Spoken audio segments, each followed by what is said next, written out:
Hey, what's up, guys? I found this article about divorce statistics on some attorney's website, and I just wanted to share my thoughts on some of the points. This article is about 2016 figures, so for 2018 the figures should be higher. According to the article, as of 2016, marriage and divorce rates are decreasing in the United States. And they're saying is millennials choosing to wait longer to get married? Nah, it's just guys don't want to get married anymore. It's a sucker's deal, that's a fact. So let's not tiptoe around the issue. Dad, I got a problem. I did something really stupid. Oh, son. You didn't marry, did you? Almost 50% of all marriages in the United States will end in divorce. If you're thinking of getting married, you have a 50% chance of getting taken to the cleaners by your wifey. And the odds get worse if you get married again. And if you get married again and again, it will just get worse.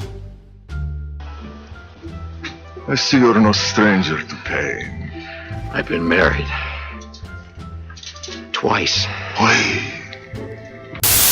How often divorce takes place in the United States? Every 13 seconds, somebody's getting divorced. That's 277 divorces per hour. That is just ridiculous. What is the point of getting married? I don't know why guys still get married. I mean, I know they want to have kids and everything, but it's not even worth it.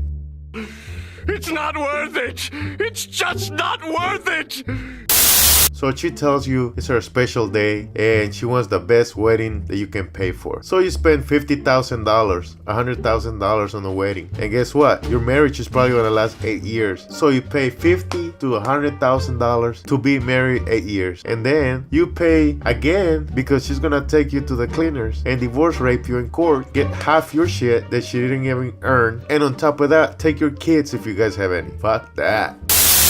The following statistics are no surprise. Wives are the ones that are more often filed for divorce at 66% on average, and that figure has soared to nearly 75% in some years. That is not a surprise. We all know that at 30 years old, women think they still have a chance to find their Christian Grey, and they monkey branch to another guy. That is not surprising.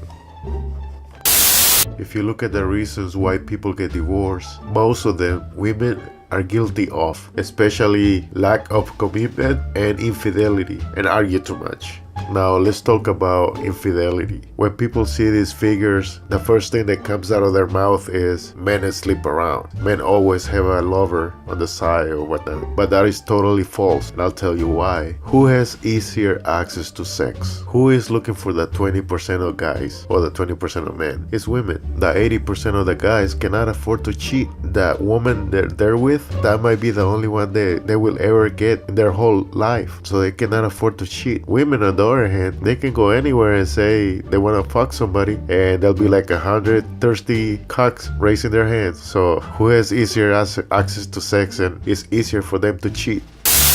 Now let's talk about sexual history and divorce. Her sexual history, as you well know, the more lovers or sexual partners a woman has had in the past will affect her ability to pair bond and will less likely be in a stable relationship. In other words, if she started riding the cock carousel as young as 13 up to 14, she's gonna be used to it. And if she gets into a monogamous relationship, it's not gonna work for her because she will be used to riding the cock carousel. So that marriage will fail.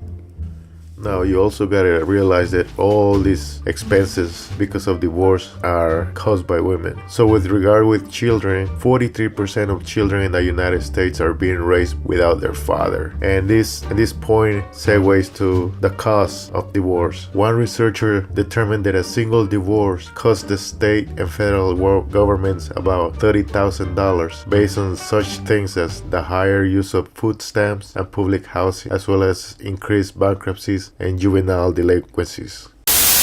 Following statistics pretty much break it down by women and by race, with white women being on top, then black women, then Asian, and then last Hispanic. So there you have it, everybody. The easiest way to avoid all these statistics is to stay single, do not marry, do not cohabitate, live your life, spend money on you, and go your own way. If you want to check these statistics, link is in the description. See you next time, guys.